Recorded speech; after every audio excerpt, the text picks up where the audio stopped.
ओम शांति। अभी मुरली सुन रहे थे, लास्ट में बाबा ने खास एक बहुत अच्छी लाइन बताई, अज्ञान का अंधकार मिटाने के लिए क्या करो, ज्ञान का घृत डालते रहो। और आज की खास मुरली में ये भी कहा कि बच्चे तुम्हारी सच्ची दिवाली क्या है, शिव जयंती। दिवाली में क्या करते हैं, दीपक जलाते हैं। तो वास्तव में जब सभी आत्माओं के हमारे दीपक जग जाएगी तो क्या हो जाएगी, सच्ची दिवाली। और दिवाली में क्या होते हैं, खुशियां होती है। तो वास्तव में सच्ची दिवाली, जब दिवाली आती है तो कौन आती है साथ में, लक्ष्मी। लक्ष्मी मतलब वो दीपक जलाने से नहीं आएगी, क्योंकि लक्ष्मी का वाहन है उल्लू, और उल्लू को लाइट में दिखता ही नहीं। फटाका बजेंगे तो उल्लू घबरा करके कहीं और चला जाएगा। तो कौन सा दीपक की बात इशारा बाबा करते हैं, आत्मा का दीपक जलाओ, तब घर में कौन आएगी, लक्ष्मी। और यही सच्ची हमारी दिवाली है। इससे पहले भी 2-3 दिन पहले बाबा ने कहा क्या क्या, पूरा मुरली में बच्चे आत्मा समझो, आत्माभिमानी का पाठ पक्का करो। तो बीच बीच में ये बाबा ये आत्मा का जो पाठ पक्का कराता है, क्योंकि टोटल ज्ञान का सारा है आत्माभिमानी बनना। यही फाउंडेशन है। फाउंडेशन अगर मजबूत है, जैसे कोई बिल्डिंग बनाई जाती है तो फाउंडेशन जितना खर्चा ऊपर होता है उतना फाउंडेशन में होता है। अब जिन्होंने फाउंडेशन में कंजूसी की, आंधी तूफान आएगी, बिल्डिंग गिर जाएगी। इसी तरह जिन्होंने ये आत्माभिमानी स्थिति की तरफ ध्यान नहीं दिया, सेवा में लगा हुआ है और बातों में लगा हुआ है, जब माया का आंधी तूफान आते हैं वो गिर जाता है। इसलिए ये आत्मा का पाठ पक्का करने की आवश्यकता है, क्योंकि जो आत्माभिमानी बनेगा उसको परमात्मा की याद अपने आप आएगी। जो आत्माभिमानी स्थिति में रहता है उसको भय नहीं होगा, निर्भय होगा, उसको मृत्यु का डर नहीं, वो मान अपमान निंदा स्तुति में भी सदा समान रहेगा। आत्माभिमानी स्थिति वाला कर्म योगी बनता है। रास्ते में चल रहे हैं, आंखें खुली है, कान खुला है, तो भी परमात्मा की याद में मस्त है। क्यों, वो आत्माभिमानी स्थिति में आता है। आत्माभिमानी स्थिति वालों को घर याद आएगा, बाबा याद आएगा। आत्माभिमानी स्थिति वाला ही उसके अंदर दैवी गुण और दैवी शक्ति आएगी। जैसे बीज बोया ही नहीं, पानी दिया ही नहीं, वृक्ष आएगा नहीं। जब वृक्ष नहीं होगा तो फल भी नहीं होगा। इसी तरह जिन्होंने आत्माभिमानी स्थिति का बीज बोया ही नहीं, पुरुष स्मृति का पानी दिया ही नहीं, उसके जीवन रूपी वृक्ष में नम्रता, धैर्यता, सत्यता, ये गुण रूपी फल कहां से आएंगे। आज कई भाई बहन कहते मुझे सहन ही नहीं होता, मेरा योग ही नहीं लगता। सहन करने का पुरुषार्थ नहीं, पुरुषार्थ आत्माभिमानी का। जो आत्माभिमानी है वो अपने आप सहन करेगा, धैर्यता, सत्यता, उसका जीवन गुण और शक्तियों से लदा रहेगा, उसका जीवन रूपी वृक्ष। अगर जीवन में गुण नहीं, शक्तियां नहीं, मैं ध्येय भान में हूं।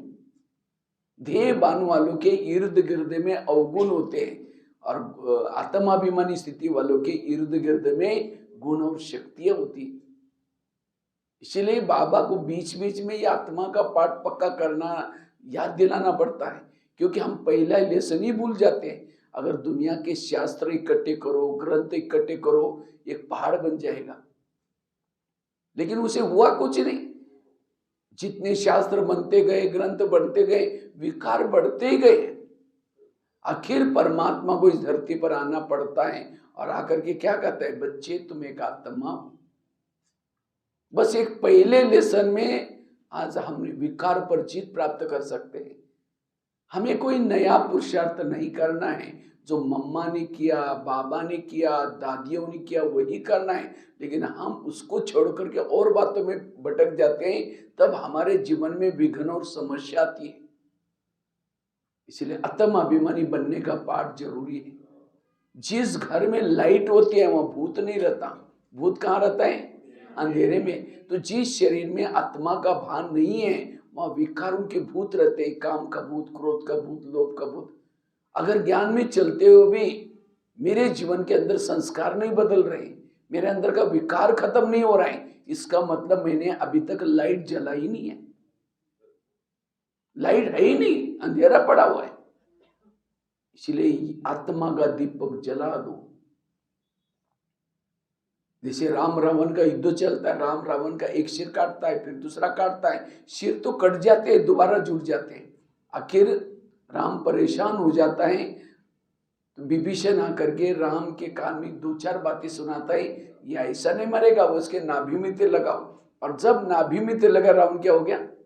मर गया। इसी तरह आज हम भी रावण को मारने में लगे, कोई 2 साल से, कोई 3 साल से, लेकिन नहीं मर रहे हैं। क्यों? हम गले काटते, कभी काम का गला काट तो दिया, महीना 2-4 महीने के बाद फिर आ जाता है, फिर काट देते, दोबारा आ जाता है। क्यों?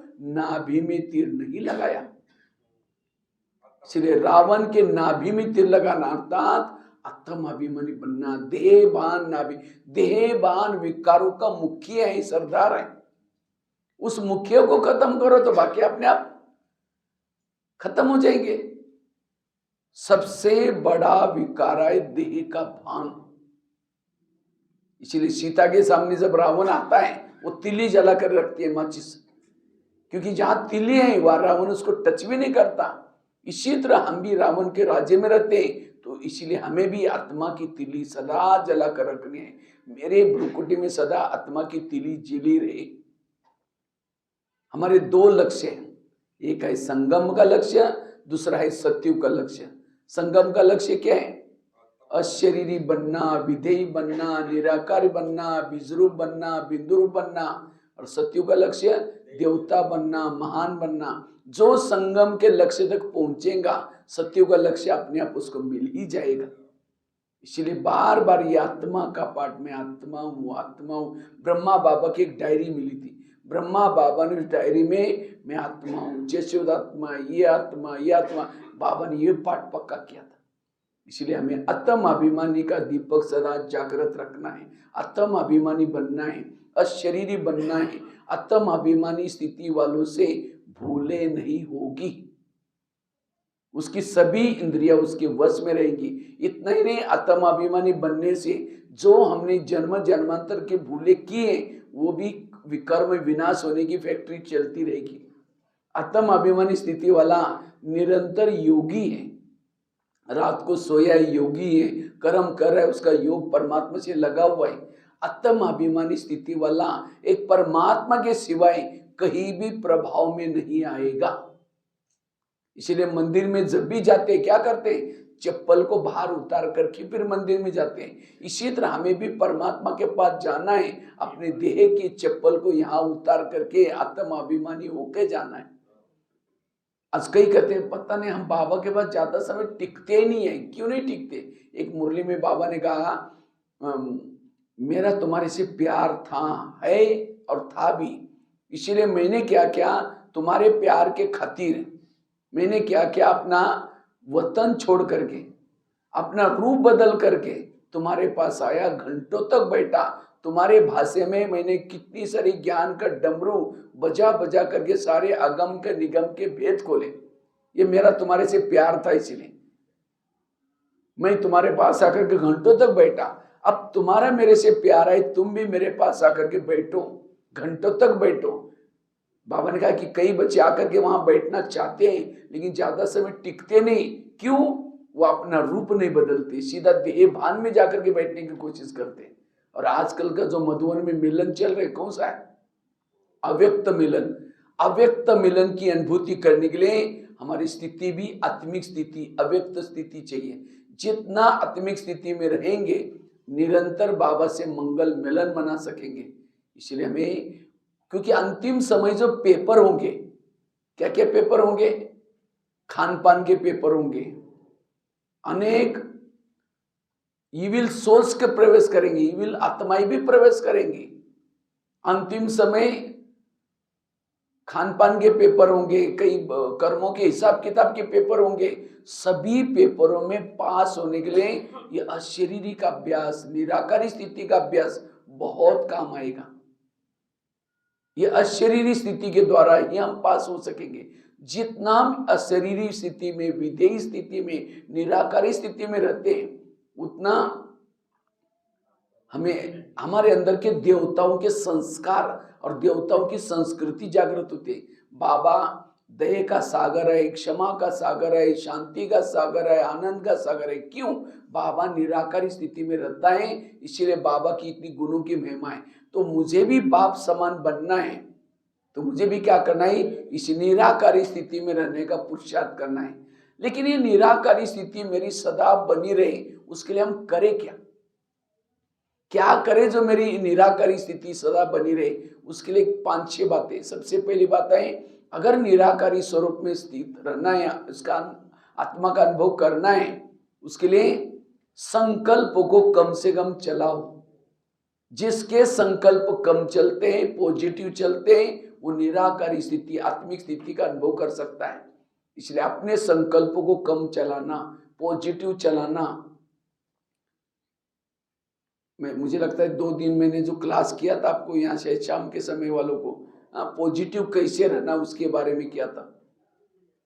क्योंकि जितना संकल्प कम चलाएंगे, पॉजिटिव चलाएंगे, आपकी ऊर्जा बच जाएगी। उसी ऊर्जा का नाम है आत्मा। इसलिए सारा ज्ञान है जो ब्रह्मा कुमारी इसका ज्ञान हमारे संकल्प को कम चलाने के लिए है। इसलिए संकल्प जितना कम चलेंगे उतना आत्मिक स्थिति का अभ्यास होगा। दूसरी बात है, अगर मुझे आत्मिक स्थिति का अभ्यास करना है, अनुभव करना है, पवित्रता की धारणा मजबूत चाहिए। जिसकी पवित्रता की धारणा है वो सहज अशरीरी विधेयी अनुभव कर सकेंगे। क्यों? पवित्रता और आत्मिक स्थिति का कनेक्शन क्या है? जैसे पहले जमाने में एक दिया आता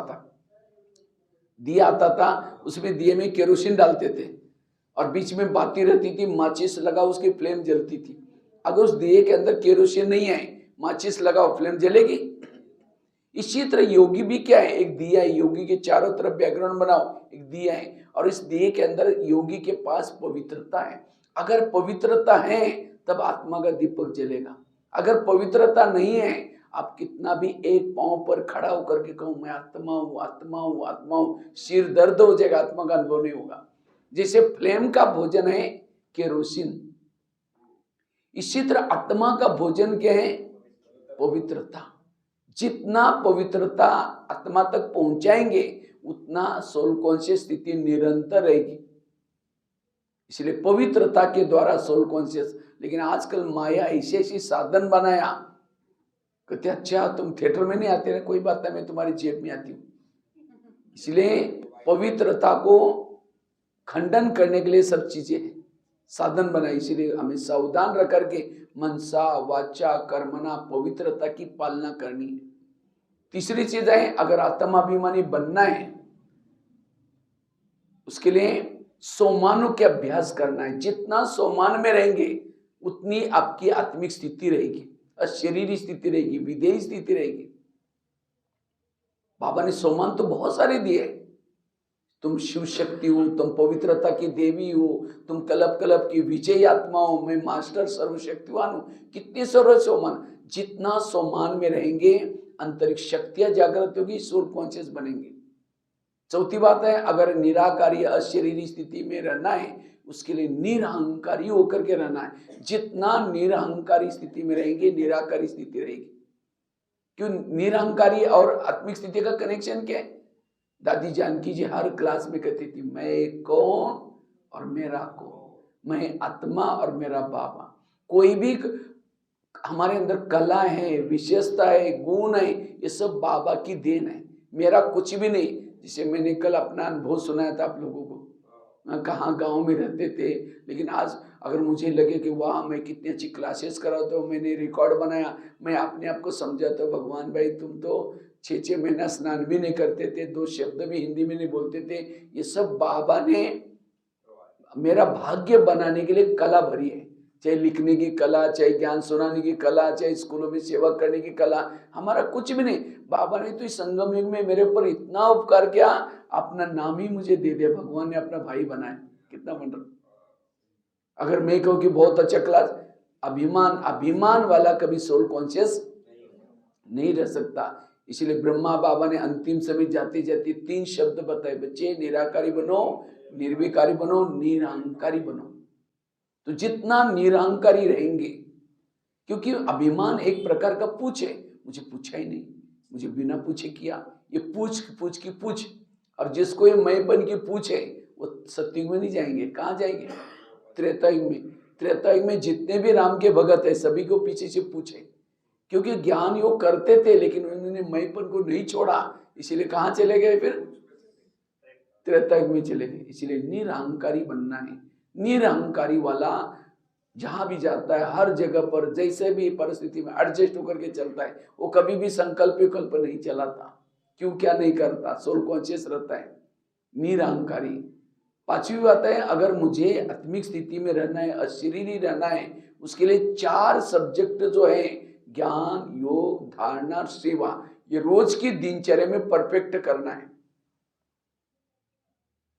4 सब्जेक्ट की कमी, कई कहते हैं हम रोज मुरली सुनते, अगर मुरली सुनते तो भी आत्मिक स्थिति नहीं है। मुरली केवल सुनने तक है। जो मुरली के पॉइंट को का स्वरूप बन जाता है, जो पॉइंट बताए उसका स्वरूप बन जाता है, वो पॉइंट स्वरूप बन जाता है, वो आत्मिक स्थिति में रहता है। इसलिए ज्ञान सुनने तक नहीं रखना, उसको आचरण में लाना। जैसे बाबा ने आज का जैसे कहा कि बच्चे औरों को पैगाम दो, संदेश जाकर के बाहर संदेश देना, तब उसका स्वरूप बन गया। केवल सुनने से वो स्थिति नहीं बनेगी। अच्छा, कई कहते हैं हम योग रोज करते हैं लेकिन फिर भी आत्मिक स्थिति नहीं है। अगर योग करते, केवल बैठने में योग नहीं चाहिए, लेकिन मन बुद्धि कहाँ थी वो ध्यान जरूरी है। जिसका मन बुद्धि बाबा के पास गया वो आत्मिक स्थिति में रहेंगे। कई कहते हैं हम धारणा किया, पवित्रता की धारणा, खान पान, अगर धारणा की है तो भी सोल कॉन्शियस नहीं है, इसका मतलब धारणा केवल दिखावटी है। बाहर का नहीं खाना खाना, घर का खाना खाया लेकिन बातें करते खाया तो भी मार्ग कट हो गए। इसीलिए एक एक धारणा स्वरूप बनकर के कर्म करना, सेवा करना। कई कहते हम सेवा करते तो भी आत्मिक स्थिति नहीं है। अगर सेवा नाम मान शान के लिए कर रहे तो फिर उसके कैसे आत्मिक स्थिति बनेगी? निस्वार्थ होकर के बाबा कराता है, मैं कुछ नहीं करता हूं, उस स्थिति में सेवा करेंगे, सेवाओं से दुआएं मिलेगी, आत्मिक स्थिति बनेगी। ये 4 सब्जेक्ट परफेक्ट करने से सोल कॉन्शियस बनेगी। 6ठी बात है, अगर सोल कॉन्शियस बनना है उसके लिए आत्मा के जो ओरिजिनल गुण है, शांत स्वरूप, आनंद स्वरूप, शक्ति स्वरूप, ये 7 गुणों का स्वरूप बनना है। ये 7 गुणों की कमी, यही हमारा ध्येय बना है। इसीलिए 7 गुणों का अभ्यास, मैं खुद ही इसका अभ्यास किया था। मैंने क्या किया था, सप्ताह के 7 दिन है, सोमवार के दिन आनंद स्वरूप, मंगलवार के दिन शक्ति स्वरूप, बुधवार के दिन शांत स्वरूप, एक एक स्वरूपों का अभ्यास किया। इसे आत्मिक स्थिति में रहना इजी हो गया। ये 7 स्वरूपों का अभ्यास। 7वीं बात है, अगर मुझे आत्मिक स्थिति की अनुभूति करनी है, बाबा ने पहले लेसन में सुना है, शरीर तुम्हारी क्या है? गाड़ी है, और आत्मा उसका क्या है? उसका ड्राइवर है। जैसे गाड़ी का ड्राइवर सारा दिन गाड़ी को घुमा करके रात को कहाँ रखता है? गैरेज में, और गाड़ी के अंदर नहीं सोता, सोने के लिए कहाँ जाता है? अपने घर में जाता है। इसी तरह ये 3 लोग भी कैसा है, जैसे आजकल बड़े बड़े शहरों में क्या करते हैं, नीचे से पिलर उठाते शहरों में, और पार्किंग सारा कहाँ होता है? नीचे, रहने का कहाँ होता है? ऊपर। इसी तरह ये 3 लोग में ये धरती है, ये शरीर रूपी गाड़ी रखने का स्थान है, और ड्राइवरों का घर कहाँ है? ऊपर। तो हम रात को सोते समय क्या करना है, सारा दिन गाड़ी को घुमा करके रात को उसको गैरेज में लगा दो। बेड है गैरेज, गैरेज में लगा करके, जैसे ड्राइवर गाड़ी को लगाता है, लॉक करता है, कवर ढकता है, गाड़ी को नमस्ते करता है, और सीढ़ी से लिफ्ट से जाता है, अपनी फ्लैट की बेल बजाता है, मम्मी दरवाजा खोलते हैं, समाचार सुना करके सो जाता है। तो हमें भी क्या करना है, शरीर को बेड पर लगा दिया, बेडशीट कंबल डाल दिया, गाड़ी को नमस्ते करो, और फिर ऊपर जाकर के अव्यक्त होतन की बेल बजाओ, बाबा को समाचार सुनाओ, आज इस गाड़ी के द्वारा क्या क्या सेवा की। लेकिन हम सोते कैसे, बिस्तरा डाल देंगे, कहेंगे वो कितनी ठंडी है, आज दोपहर को रेस्ट नहीं किया था, फिर कल सवेरे जल्दी भी उठना है, फिर बर्तन में मांजना है, फिर इसने ऐसा बोला वैसा बोला करके वो शरीर में सो गए। तो सवेरे उठेंगे तो वही याद आएगा, रात को स्वप्न में भी वही आएंगे, क्योंकि आप मन बुद्धि से गाड़ी में सोए हैं। इसीलिए रात को सोते समय ऊपर बाबा के याद में जाकर के सोना है, तो अमृत वाला अच्छी होगी। और उसके बाद जब सवेरे आएंगे ऊपर से, सारा दिन अपने आप आपको लगेगा मैं ऊपर से आई हूँ, मैं शरीर अलग हूँ, मेरी गाड़ी अलग है, मैं आत्मा हूँ, आत्मा हूँ। इसलिए ये आत्मा का पाठ हमें क्या करना है, पक्का करना है। और जितना जो आत्मा का पाठ पक्का करता है, परसों की मुरली में बाबा ने कहा कि आत्मिक स्थिति में रहने के लिए क्या करो, अपने आप को एक्टर समझो। वो एक्टर वाली बात बताई थी बाबा ने। जैसे एक्टर क्या करता है, स्टेज पर आता है और स्टेज पर आकर के क्या करता है, ड्रेस पहनता है, उसके बाद फिर ड्रेस उतार करके फिर ओरिजिनल ड्रेस में चला जाता है। इसी तरह मैं भी एक्टर हूँ, मैं आत्मा अशरीरी आई हूँ और यहाँ मैंने यह ड्रेस धारण करके फिर जाना है मुझे, मैं अशरीरी हूँ, मैं आत्मा हूँ। तो आत्मा का पाठ जितना पक्का करेंगे उतनी जीवन की सारी समस्याओं का समाधान होगा। आज मेरे जीवन में समस्या, योग नहीं लगता, संस्कार नहीं बदलते, इन सब का कारण है मेरा ध्येय भान। अगर ध्येय भान मेरा छूटा नहीं है तो मुझे शांति का, सुख का अनुभव नहीं होगा। और सतयुग में देवी देवता बड़े खुश है, क्यों? वो आत्मिक स्थिति में इसलिए खुश है। ये नहीं कि उनको सोने का महल है, अच्छे अच्छे शरीर मिले इसीलिए खुश नहीं है, वो आत्माभिमानी स्थिति में रहते हैं। तो जितना आप आत्माभिमानी स्थिति में रहेंगे, क्योंकि हमारा ये पहला जन्म है, सतयुग का सेकंड वाला जन्म है, ये है हीरे तुल्य जन्म, और सतयुग का है गोल्डन, सोने तुल्य है, लेकिन हीरे तुल्य महत्व का है। लेकिन हीरे तुल्य जीवन को अनुभव करने के लिए ये आत्मिक स्थिति का अभ्यास चाहिए। और जिन भाई बहनों ने ये आत्मिक अभ्यास किए हैं उसके लिए योग बड़ा सरल है, इस ज्ञान मार्ग में चलना बड़ा सरल है, सभी के साथ एडजस्ट करना बड़ा सरल है। और जो देह भान में है उनको जीना बड़ा मुश्किल लगता है, क्योंकि उसके अंदर कोई ना कोई संस्कार, कोई ना कोई दूसरे की बुराई दिखाए।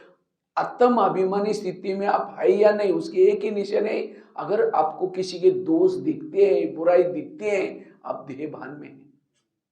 आत्म अभिमानी वालों को किसी के भी दोष दिखाए, सब अच्छे दिखाई पड़ेंगे। देखो बाबा को हमारे दोष दिखाई पड़ते हैं?